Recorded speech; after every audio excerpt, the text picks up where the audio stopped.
స్తోత్రధ్వనిగా మారే నాలో మెల్లని నీ స్వరముతో ఉత్సాహనాదం రోగే నాలో మౌనమే వేదనై స్తోత్రధ్వనిగా మారే నాలో మెల్లని నీ స్వరముతో ఉత్సాహనాదం రోగే నాలో నిన్నే ప్రతిబింబిస్తూ నీకై ప్రణమిల్లెదా నీకై ఇలా జీవిస్తూ నిన్నే చాటెదా ఎన్నెన్ని శ్రమలు శోధనైన గాని మౌనమే వేదనై స్తోత్రధ్వనిగా మారే నాలో మెల్లని నీ స్వరముతో ఉత్సాహనాదం రోగే నాలో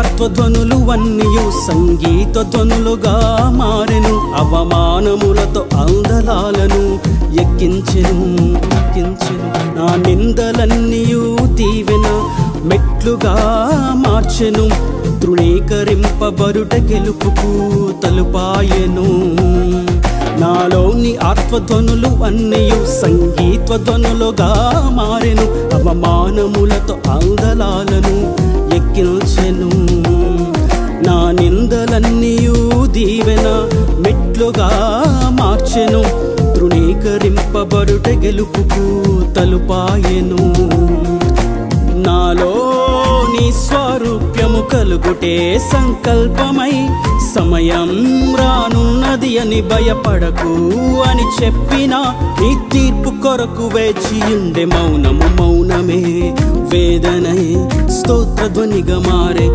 నాలో మెల్లని నీ స్వరముతో ఉత్సాహనాదం రోగే నాలో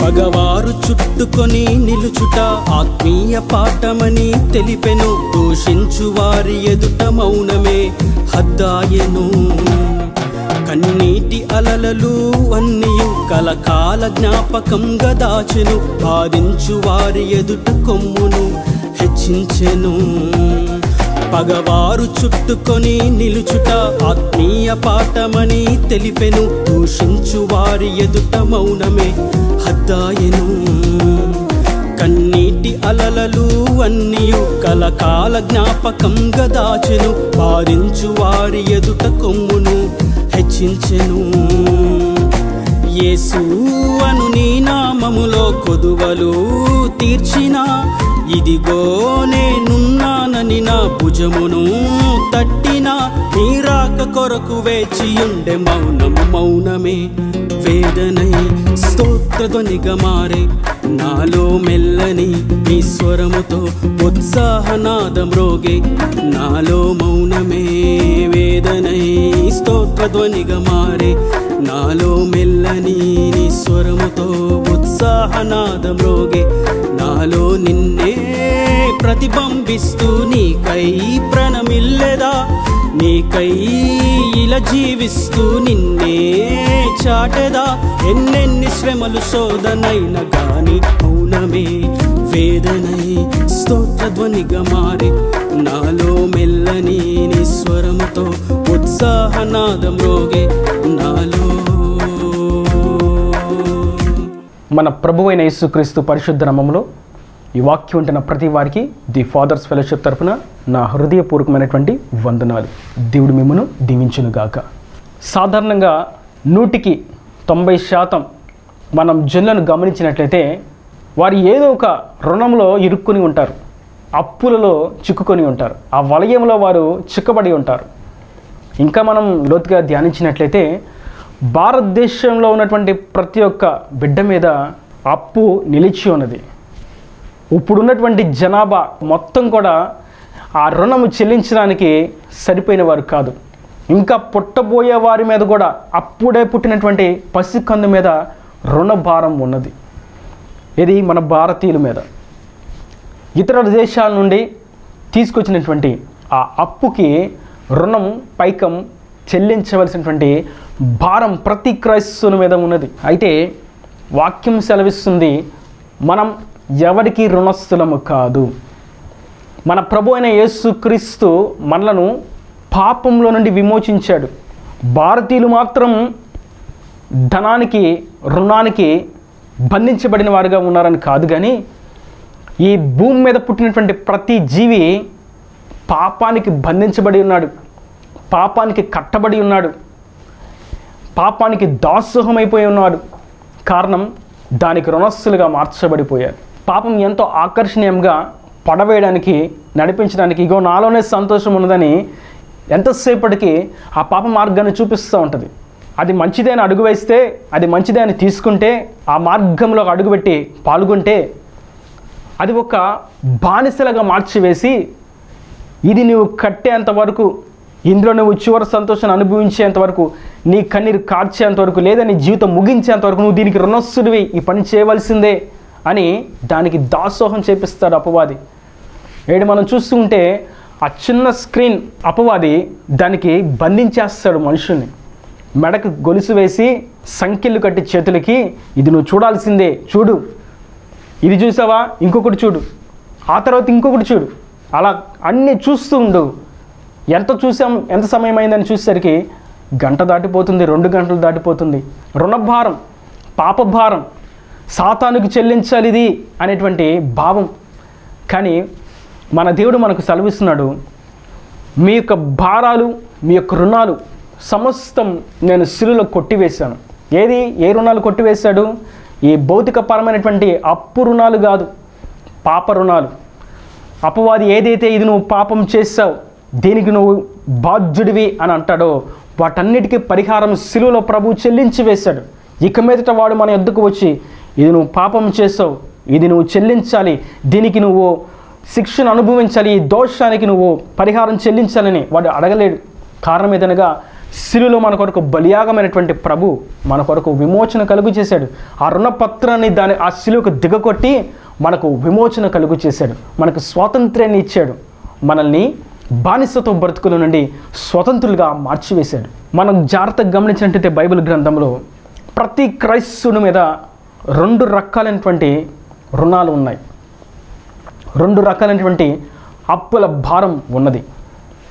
అదే అప్పుల భారం, అదే రుణ భారం భౌతికంగా కనిపించేటువంటి ధనాన్ని గురించినటువంటి అప్పుల భారము, రుణ భారము కాదు, కానీ ఆత్మ సంబంధమైనటువంటి రుణ భారం ప్రతి క్రైస్తవుని మీద ఉన్నది.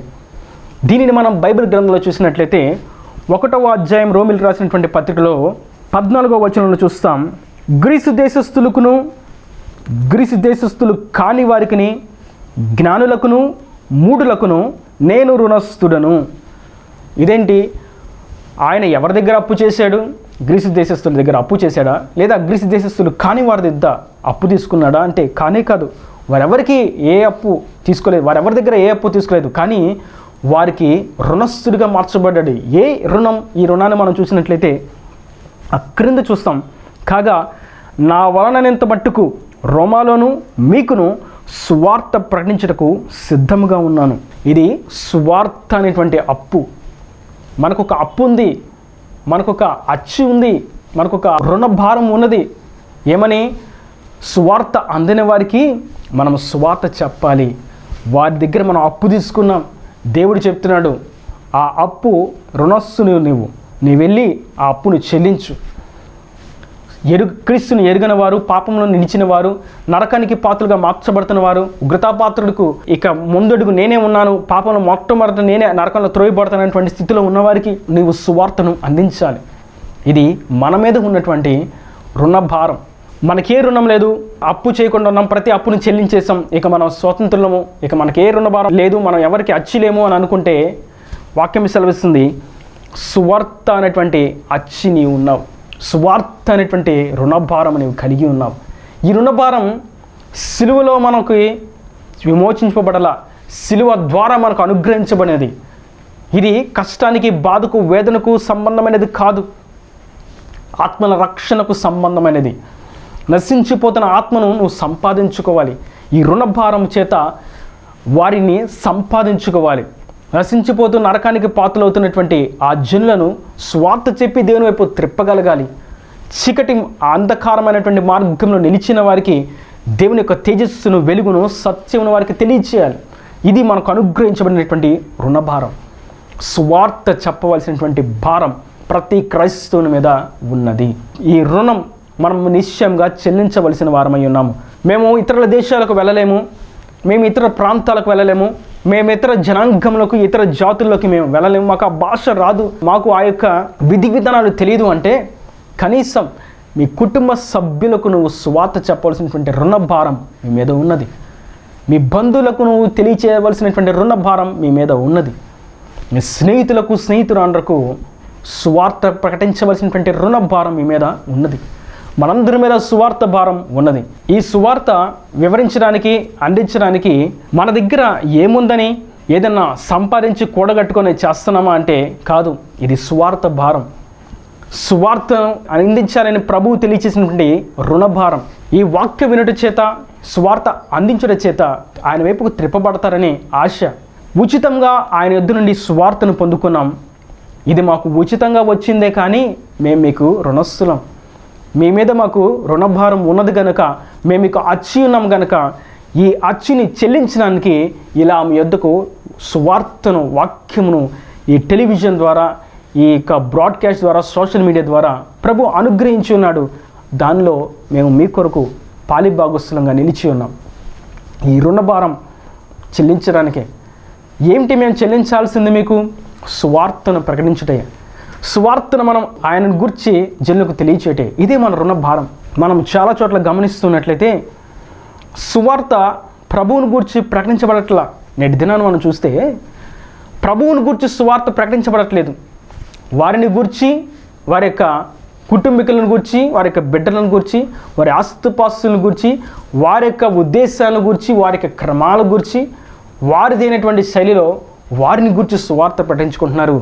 నన్ను అనుసరించండి, నేనే దేవుణ్ణి, నా వలే ఉండండి అని చెప్పి మనుషులకు బానిసలుగా మార్చుకుంటున్నారు. ఇది రుణభారంలో తప్పిపోయి అప్పుల వలయంలో చిక్కుబడేటువంటి సాతాను కలిగించేటువంటి బంధకం. మనమైతే క్రీస్తు సువార్త నిమిత్తం రుణస్థలముగా ఉన్నవారం. మనం ప్రకటించేది, మనం చూపించేది, మనం తెలియచేసేది, మనం మాట్లాడేది సమస్తమును ప్రభువును గూర్చి, ప్రభువుకు మహిమ తెచ్చేదై ఉండాలి. అట్టి విధంగా కానీ ఎడల అపోస్తలుడైనటువంటి పౌలు పరిశుద్ధాత్మపూర్ణుడై అంటున్నాడు, నేను వారికి రుణస్థులుగా ఉన్నాను, మరి రుణాలు చెల్లించాలంటే నా యుద్ధ ఏమీ లేదే, నేను చెల్లించగలిగేది సువార్త. నేను వారికి ఏదైనా చేయాలి అని అనుకుంటున్నాను, కానీ ఏమి చేయలేకపోతున్నానే. నేను చెల్లించవలసింది దేవుని యొక్క సువార్త, నేను చూపించవలసింది ప్రభువుని. కాబట్టి మన రుణాన్ని మనం చెల్లించవలసిన వారమై ఉన్నాము. ప్రక్కన ప్రయాణిస్తున్నటువంటి తోటి ప్రయాణికునికి మనం సువార్త తెలియచేయాలి. మనతో కలిసి ఉన్న వారికి మన సువార్త అందించాలి. మన ఉద్యోగం చేస్తున్న ప్రాంతంలో మన సువార్తను అందించాలి. దేవుని యొక్క రక్షణ సువార్తను మనం ప్రకటించాల్సిన భారం, రుణం మన మీద ఉన్నది. ఇది మొట్టమొదటి రుణం. ఒక కాయిన్కి రెండు ప్రక్కల ఏ విధంగా ఉంటుందో అదేవిధంగా క్రైస్తవునికి రెండు విధాలైనటువంటి రుణ భారాలు ఉన్నవి. ఒకటి సువార్త అనేటువంటి రుణం, రెండవది ఇదే రోమిలికి రాసినటువంటి పత్రికలో మనం చూస్తాం 13వ అధ్యాయము 8వ వచనం, ఒకరినొకడు ప్రేమించుట విషయంలో తప్ప మరేమియో ఎవనికి అచ్చి ఉండవద్దు. ఇక్కడ మనం చూస్తున్నాం, మీరు అప్పులు ఉన్నారని అనుకుంటున్నారు, మీరు డబ్బులు కట్టాలి, రుణాలు ఉన్నాయి, అచ్చి ఉన్నాయి అని మీరు అనుకుంటున్నారు. కానీ మీకు ఉండవలసినటువంటి అచ్చి ఏదనగా ప్రేమ. మనం ఒకరినొకరు ప్రేమించవలసినటువంటి రుణం మన మీద ఉన్నది. ఊరినే వాళ్ళని కోపోద్రికులుగా, వారి ఎదుట ప్రవర్తిస్తూ వారిని ద్వేషిస్తూ ఉద్రేకాలతో వారిని గూర్చి తప్పుడు ప్రచారాలు చేస్తూ సాక్ష్యాలను పాడు చేస్తూ గొడవలు పడుతూ అల్లరి చేస్తూ ఉండడం అది క్రైస్తవుని యొక్క పద్ధతి గుణలక్షణం కానే కాదు. మన మీద ఉన్నటువంటి అచ్చి ప్రేమించుట, ఎవరు ఎదుట ఉన్నా వారిని ప్రేమించడం అనేటువంటి భారం మన మీద ఉన్నది. ఆ రుణాన్ని మనం చెల్లించాలి. నవ్వుతూ వందనాలు అన్నయ్య, ప్రైజ్ లార్డ్ అక్క, చెల్లి, తమ్ముడు, ఆ చెప్పుకునేటువంటి ఆ యొక్క విషెస్లో ఏం తప్పు ఉండిద్ది? దానిలో ఏమైనా నష్టపోతారా? ఒక ఎదుటివాడిని చూసి కాస్త నవ్వితే ఏమైనా నష్టం కలుగుతుందా? ఎదుటివాడిని బాగున్నామని అడిగితే ఏదైనా కోల్పోతామా? కాదే. అది మన భారం, అది మన మీద ఉన్నటువంటి అచ్చి, మన మీద ఉన్నటువంటి రుణ భారం మనం వారికి చెల్లించాలి. వారి యొక్క బాధను గురించి మనం గ్రహించి వారి కొరకు మనం ప్రార్థన చేయాలి. ఇది మన మీద ఉన్నటువంటి రుణ భారం. ప్రేమ లేకుండా మేము క్రీస్తును అనుసరిస్తున్నాం, మేము కొన్ని సంవత్సరాల నుండి దేవుని ఎరిగి ఉన్నామంటే ప్రభు అంటున్నారు, నీవు చెల్లించాల్సినటువంటి రుణం ఇంకా చెల్లించాల, కాబట్టి దాని లెక్క నేను రాసి నేను లెక్క అడుగుతాను. మనం ప్రేమించకపోతే ఆ ప్రేమను గూర్చినటువంటి ఆ యొక్క వడ్డీ అంతా కూడా మనం చెల్లించాలి. ఎక్కడ చెల్లించాలి? దేవుడు చెప్పినటువంటి ఆ యొక్క ప్రేమ అనేటువంటి అచ్చి మనం చెల్లించకపోతే ఆ జల్లును తీసుకెళ్ళి నరకంలో పడవేసి అక్కడ చివరి కాసు కట్టేంత వరకు ఆయన ఆ చీకటి బందీగానాల్లో ఉంచుతాడు, ఆ నరకంలో ఉంచుతాడు, ఆ అగ్ని గంధకాల్లో కాలుస్తూ ఉంటాడు. ప్రేమ ధర్మశాస్త్రం అంతా మనం ఒక 2 మాటల్లో చూడాలంటే అవి బయటకు వస్తాయి ప్రేమ అనేటువంటి 2 అక్షరాలతో. గల్తీలు రాసిన పత్రికలో పౌలు అదే అంటాడు, ధర్మశాస్త్రం అంతయు ప్రేమ అనేటువంటి 2 అక్షరాలు నిగూఢమైనది. అవును, ప్రభు తన ప్రేమను గూర్చి తెలియచేయడానికి ధర్మశాస్త్రాన్ని ఇచ్చాడు. మీరు ఒకరినొకరు ప్రేమించుకోవాలని చెప్పాడు. మరియు దాన్ని గ్రహించలేకపోతున్నారని తన ప్రేమను బాహ్యంగా బాహాటంగా తెలియచేయడానికి తన మహిమను విడిచి ఈ భూమి మీదకి దిగివచ్చి శిలువలో బలియాగమయ్యాడు, మన కొరకు బలి అర్పణ అర్పించాడు. ఇలా ఆయన తన ప్రేమను మనకు తెలియచేశాడు. ఇది ప్రేమను గూర్చినటువంటి సువార్త, ప్రేమ సువార్త. మనం ప్రేమించలేకపోతే దేవుని ఎరుగని వారం. ఇంకా యోహాను రాసినటువంటి మొదటి పత్రికలో చూస్తాం, నీవు ప్రేమిస్తున్నాను అని చెప్పి నీ సహోదరుని ద్వేషిస్తే నువ్వు ఇంకా చీకట్లోనే ఉన్నావు, నీకు ఇంకా వెలిగే లేదు. మనం వెలగాలి, తేజరెల్లాలి, లెగవాలి, ఉన్నత శిఖరాల మీద దేవుని కొరకు ఆయన మహిమార్థంగా తేజరెల్లాలి, తేజోమయంగా మనం ఉండాలి అంటే ప్రేమించాలి. మనం యెషయా గ్రంథంలో చూస్తాం, లెమ్ము తేజరెల్లుము నీకు వెలుగు వచ్చినదని. ఎవరికి వస్తుంది వెలుగు? ప్రేమించేవారికి. ప్రేమ లేని వారికి వెలుగు రాదు, వారి చీకట్లో మగ్గిపోటాయే. ఆ తర్వాత నరకమైనటువంటి మరణపాశ్యంలో ఆ చీకటి అంధకారమైనటువంటి ఆ యొక్క ప్రపంచంలో కాలిపోటాయే. కనుక నేటి దినాన్ని వాక్యం వింటున్నటువంటి నా ప్రియ సహోదరి సహోదరులారా, మనం ప్రేమించవలసినటువంటి భారం మన మీద ఉన్నది, ప్రేమించవలసినటువంటి రుణం మనం కలిగి ఉన్నాం, మనం దాన్ని చెల్లించాలి. ప్రతి వారికి ప్రైజ్ లార్డ్, బాగున్నారా సిస్టర్, బాగున్నారా బ్రదర్, ప్రార్థన చేద్దాం, మేము మీకోసం ప్రార్థన చేస్తాం, మా కోసం కూడా ప్రార్థన చేయండి, ఎలా ఉన్నారు? ఈ సంభాషణ ఏదైతే ఉందో అది మన భారం.